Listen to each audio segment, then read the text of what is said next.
और बड़ी खबर है इंडिया गठबंधन से जुड़ी हुई। 2024 के लोकसभा चुनावों से पहले इंडिया गठबंधन में सीट बंटवारे को लेकर एक तरफ बैठकें चल रही हैं तो कहीं मामले उलझते दिखाई दे रहे हैं।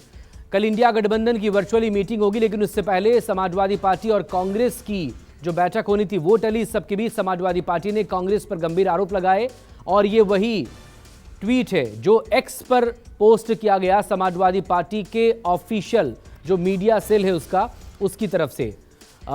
एक्स पर पोस्ट डालने के बाद हालांकि इसे डिलीट कर दिया गया। लिखा कि कांग्रेस पार्टी खुद बेईमानी और धोखेबाजी पर उतार हुए। कांग्रेस की इन्हीं हरकतों की वजह से कांग्रेस ने खुद 3 राज्य भाजपा की झोली में डाल दिए। अब कांग्रेस लोकसभा में भी गठबंधन और बाकी जो सहयोगी दल है उनके साथ गंभीर नहीं है, बल्कि गठबंधन को धोखा देकर जनता को धोखा दे रही है।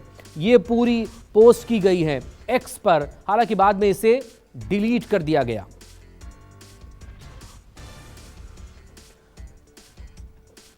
अशोक तिवारी मेरे सहयोगी इस वक्त हमारे साथ लखनऊ से जुड़ गए। अशोक, सवाल इसी को लेकर, कल वर्चुअली मीटिंग होनी है और उससे पहले बाकायदा ऑफिशियल हैंडल है ये समाजवादी पार्टी के मीडिया सेल का, उससे कांग्रेस को सीधा अटैक करते हुए इस तरह का ट्वीट करना, कैसे समझें इसे?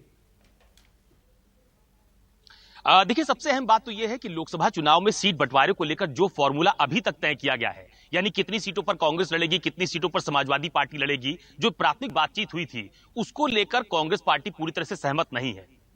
और जब पिछली बार ये बैठक हुई थी तो उस समय भी एक बात कही जा रही थी कि सीट बंटवारे को लेकर अभी कई राउंड बैठकें होनी है। तो आज जो ट्वीट समाजवादी पार्टी की तरफ से किया गया है वो भी ठीक उस वक्त जब आज ही दिल्ली में इंडिया गठबंधन में के नेताओं के बीच में उत्तर प्रदेश में सीट बंटवारे को लेकर चर्चा होनी थी। आज सुबह लखनऊ में अखिलेश यादव समाजवादी पार्टी कार्यालय पर मौजूद थे, वहां पर भी उनसे पूछा गया था कि सीट बंटवारे का फॉर्मूला क्या तय हुआ, कितनी सीटों पर कौन लड़ेगा। तो उनकी तरफ से यह कहा गया था कि समाजवादी पार्टी के जो प्रमुख राष्ट्रीय महासचिव हैं प्रोफेसर राम गोपाल यादव, वो दिल्ली में मौजूद हैं, वो उस बैठक में शामिल होंगे और जरूर कोई ना कोई बातचीत का रास्ता निकल आएगा। इसके एक दिन पहले भी अखिलेश यादव ने यह कहा था कि हम भी इस कांग्रेस पार्टी को सुझाव देंगे और कांग्रेस पार्टी से सुझाव लेंगे। तो पूरी कोशिश यही की जा रही थी कि सीट बंटवारे को लेकर आपसी तालमेल बना रहे।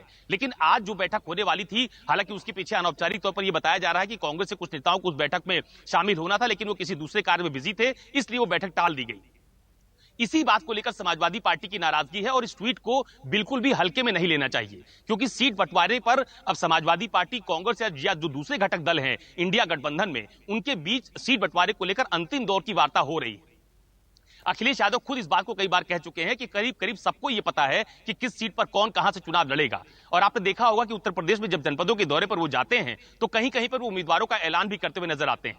बिल्कुल। तो ये बात इस तरह से सिर्फ कह देना कि अखिलेश यादव, जो मध्य प्रदेश चुनाव के समय की घटना आपको याद दिलाता हूं कि उस वक्त भी सीट बंटवारे को लेकर जब सीट का तालमेल नहीं बैठ पाया था तो उस वक्त भी अखिलेश यादव ने अपनी बहुत ज्यादा नाराजगी जताई थी और यह कहा था कि कांग्रेस पार्टी ने उन्हें धोखा दिया। चुनाव के अंतिम समय तक समाजवादी पार्टी के नेताओं को बुलाया गया, देर रात तक बैठाया गया, लेकिन सीटों को लेकर कोई बातचीत तय नहीं हो पाई।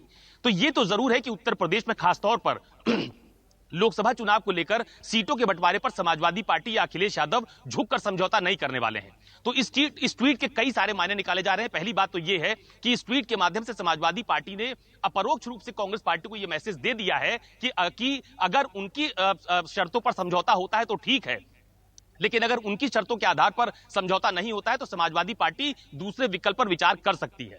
मैं आपको बताऊं कि कल भी कांग्रेस पार्टी के एक नेता से मेरी बातचीत हो रही थी, उनकी तरफ से यह कहा जा रहा था कि जितनी सीटों की डिमांड कांग्रेस की तरफ से समाजवादी पार्टी के सामने रखी गई है उतनी सीटों पर समाजवादी पार्टी सहमत नहीं है।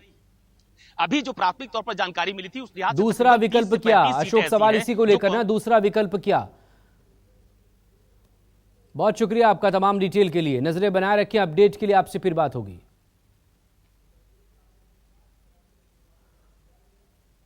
तो ये वही ट्वीट इस वक्त आपके सामने न्यूज़ 24 पर, जो समाजवादी पार्टी की तरफ से ये ट्वीट किया गया था एक्स पर, लेकिन बाद में इसे डिलीट कर दिया गया।